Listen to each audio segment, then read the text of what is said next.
Kailangan ko! Huwag! Ikaw! Manila ka! Kumakay ka! Iwan mo! Kulong ka ba? Kung pinagila ka!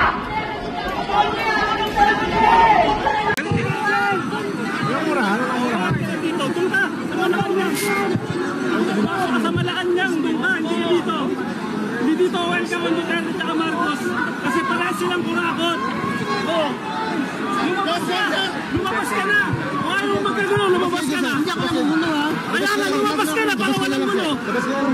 Bakit ano nangyari, sir?